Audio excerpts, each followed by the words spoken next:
$59 million spent on luxury hotels. It's actually not. You're talking about the FEMA money that was abused for migrants? That was FEMA money for migrants? That's okay now? No, I'm not saying it's okay. I'm not saying it's okay. Don't put words in my mouth. So would you stop that? Would you stop that process? Don't be a dick. The portrayal. Well, CNN is completely broken at this point. I mean, in the last 12 hours on the cable news network, we have seen example after example after example about how they are totally falling apart. They've lost their minds over on CNN. They have no idea how to go about doing what they're supposed to be doing. Take this one example from last night. Anderson Cooper, who is supposed to be the grown-up in the room. He's the most serious anchor and affable, highest paid journalist on CNN. He's having a conversation with, that guy, Jeffrey Toobin. We'll get to him in a minute. And the former governor of New Hampshire, Chris Sununu, a moderate, not a huge fan of Donald Trump Republican. And they were talking, of course, about Elon Musk's Doge and how it was going about its business. And when Chris Sununu dared to communicate a conservative perspective on this issue, watch what Anderson Cooper did. It's 23 days in here, guys. 23 days. You're talking about 2.3 billion that was saved last year. These guys are saving 2.3 billion a day. Right, but it's incredible. That's what they're saying. But where's the proof? You're waiting. You're not going to be satisfied till he shows up with 10,000 pages. He's giving very specific things. Yes, he's giving, but he's not actually giving any evidence of that. It's all going to come, because what they also said was, if we have to go to Congress, we'll go to Congress. Right, but we'll show where it is. Some of the details that have come out, like the $59 million spent on luxury hotels, it's actually not. You're talking about the FEMA money that was abused for migrants. That was. Yeah. FEMA money for migrants, that's okay now? No, I'm not saying it's okay. I'm not saying it's okay. Don't put words in my mouth. So would you stop that? Would you stop that process? Don't be a dick. The portrayal. What I'm saying is the portrayal by him is just not factually accurate. He's talking about luxury hotels. I'm not a big look. I was in Hurricane Katrina. Until he sends you a I saw what text, FEMA does. I believe it. I get it. I think the issue too is these are congressional. So he just said to the former governor of New Hampshire, because he was making a point, an effective one, by the way, about wasteful FEMA money. He said, "Don't be a dick." That's Anderson Cooper. That's their senior man. That's like the Walter Cronkite of CNN right now. He says, "Don't be a dick." By the way, Anderson Cooper, I'm sure you know, is an heir to the Vanderbilt fortune. And he decided to, I'm bored with my life and all my money. I guess I'll go on television and learn how to read a teleprompter. And here he is. But you know what he was about to say? Let me just play it back here, because I assure you I know exactly what he was about to say. He was taking issue with the term luxury hotels in New York. You see, I know the hotels that are being used here. A couple of them are pretty high end, but most of them are like, 3-star affairs, 2-star affairs. They're not the greatest hotels in New York. I think one of them is the former Milford Plaza Hotel on 8th Avenue and 44th that's being overrun by illegal immigrants now. What Anderson Cooper wanted to say was, luxury hotels, come on. It's not like it's in the Waldorf Astoria. It's not like where I hang out with my friends. I'm not saying it's okay. Don't put words in my mouth. So would you stop that? Would you stop that process? Don't be a dick. The portrayal. What I'm saying is the portrayal by him is just not factually accurate. He's talking about luxury hotels. You see, he almost said it, but then he realized what an elitist snob he would be portrayed to be, which he is. Let me assure you, I don't care what hotel you're staying in New York. If it's in Manhattan and you're spending, $300-400 a night, to most people in America, that's luxury. It ain't a Courtyard. Okay, it's not a Fairfield Inn. We're not talking about the Motel 6. But by Anderson Cooper standards, did you see it? Am I wrong? I could be wrong, but I think that's where he was going. But that's just the tip of the iceberg, if I may use that analogy with a dick reference. Here earlier is Aaron Burnett taking a look at the Elon Musk stand-up presser that happened there in the Oval Office. And while all of us were seeing some extraordinary bit of transparency and accountability, and the man at the center of this Doge storm taking questions from reporters and answering and working in a completely freewheeling fashion, which is exactly what you want from a government official, that's what most Americans saw. But what did Aaron Burnett see? Oh, she saw the subtext. She saw the real story. Take a look. The one standing, taking most of the questions, having the president in this odd, jarring setting, looking up to him. Well, it was Elon. This was Musk's first press conference since Trump's election, and he took over. Trump literally, in all these images, kind of looked like he'd been pushed off to the side because Elon was the center of it. I mean, at times Trump seemed annoyed. I mean, it wasn't just that Musk dominated. He did speak for about 20 of the 32 minutes. So about 63.5%, if you're counting of the time. It was that Musk physically owned the entire event. He and his child were the center of the attention. What she saw was Trump angry. What she saw was a rift. What she saw was Trump's inflated ego and narcissism being trampled by this guy. And Trump's not going to stand for it. She's trying to create this rift between the two of them out of nothing. At times, Trump seemed annoyed. Well, if you take a look, Trump did seem annoyed at one part. He seemed annoyed that Elon Musk's kid was picking his nose next to his desk. I mean, honestly, I'd be a little annoyed at that too. Yet at the same time, I'm kind of charmed by it. All right, but there's more CNN. Let's get to our fave, Scott Jennings, on Abby Phillips. Again, CNN, absolutely disintegrating before our eyes. Take a look at this one. What I can't get with is you talking in these bizarre, broad generalities. It's not bizarre. Every single one of these cases deals with a discrete issue. Okay, it deals with funding. It deals with with certain constitutionally or statutorily appointed roles. Every single one of these things is a distinct thing, and they're all being dealt with by different judges. So it's not broad swaths of policy here. When the court says Congress appropriated this money, you must unfreeze it while we litigate this.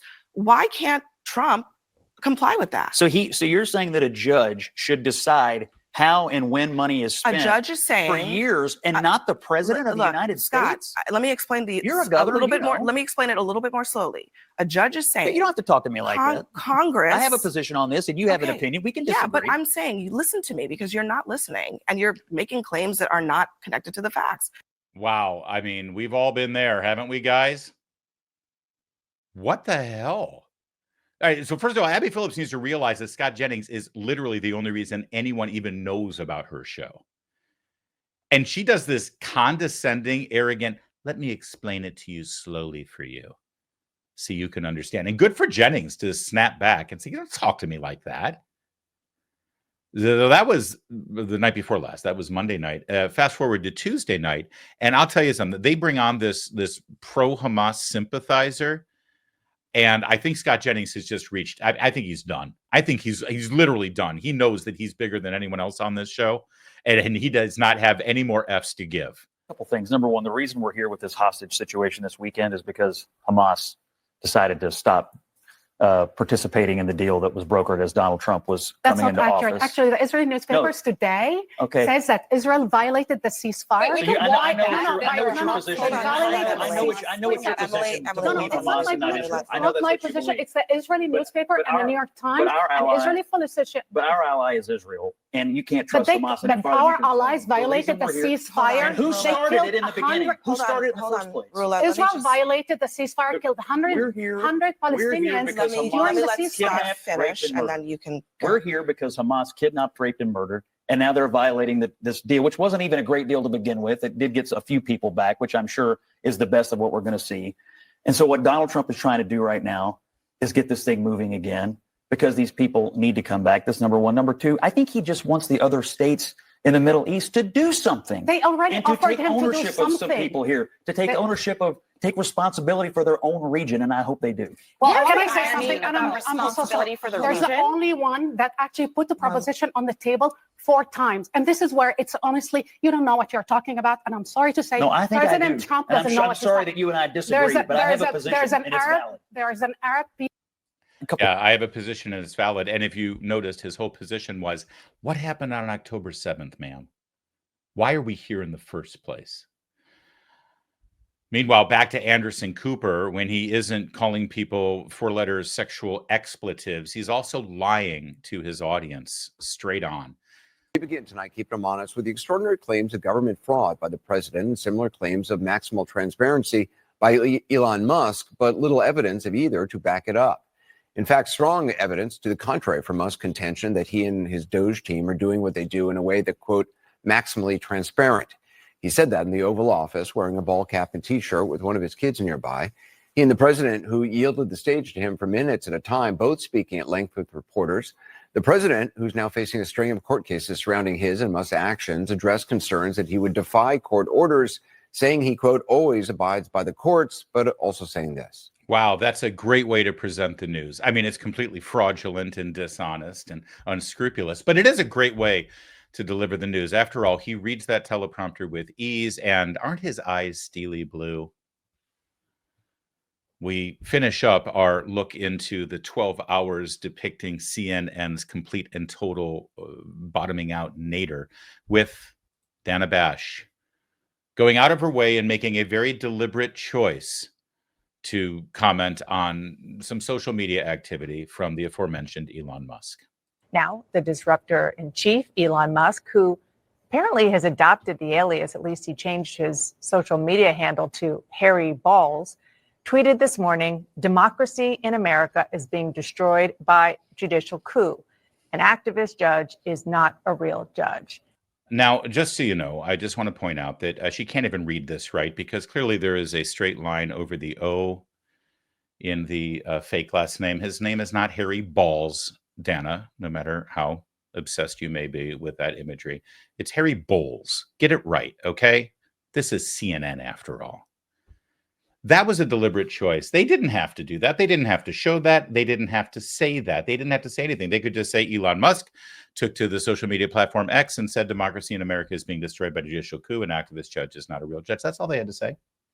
No, that was a deliberate choice. This is CNN. This is who they are. This is where they are. They are completely broken. You know, CNN has sort of been on a slow, precipitous decline for many years.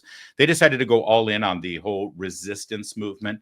They let their blind hatred for Donald Trump and the Americans who voted for him kind of dictate their editorial perspective and decisions and the overall tone of the network. And it went south really, really fast. Frankly, they just weren't good at it. See, over on MSNBC, they were stacked up and hired with people who are used to going on diatribes against conservatives and Republicans. At CNN, they had pretended to be impartial for so long that they had sort of lost the muscle memory on how to be the openly left-wing agitators that they inherently are. So it was just awkward and bad. After all, if people wanted that kind of content, they'd get it much better over on MSNBC. Strangely, audiences still thought CNN was there to deliver news and facts and information, and they weren't good at the whole resistance thing. After Trump's triumph this last November, when there was no doubt that the American people deliberately said emphatically, yes, this is the man we want in the White House, naive observers, myself included for a little while, actually thought that they'd learned a lesson. We thought that maybe CNN would get back to delivering news and information, return to their roots, instead of using their platform as the voice of the opposition again. Because this reelected president and the majority of Americans continue to support him, and he continues to be popular. They got rid of Jim Acosta, so maybe that was a signal that they had learned their lessons and they were trying to move away from the activism back to cold, hard facts. Nope. We just showed you exactly how bad they've gotten. It almost makes you yearn for the days when Don Lemon would openly muse as to whether a commercial jumbo jet actually got swallowed up in a black hole over the Indian Ocean. Now that was the heyday. Those were the good old days. This right here, well, this is CNN. And it sucks. You've seen the news from economists forecasting a depression, not a recession, a depression by the year 2030. Why? Well, because we got a perfect storm of Social Security and Medicare hitting a breaking point with the largest generation hitting retirement, and then a smaller workforce, meaning a smaller tax base. You add that to the growing national debt and then the rising cost of living, and well, it's a big problem. And there's a lot of it that's out of your control. But what is in your control? What you do now to protect your family for the future. Gold can be a safe haven in hard economic times, and Birch Gold makes it easy to diversify a portion of your savings into physical gold. Birch Gold can help you transition an existing IRA or 401k into an IRA in gold, and it doesn't cost you a penny out of pocket. Protect your future right now. Text Larry, my name, Larry, L-A-R-R-Y, to 989898. Get your free info kit on gold and a copy of the Ultimate Guide for Gold in the Trump Era. with a foreword written by Donald Trump Jr. That's free. There's no obligation, only information. Text my name, Larry, Larry, to 989898. Do it today.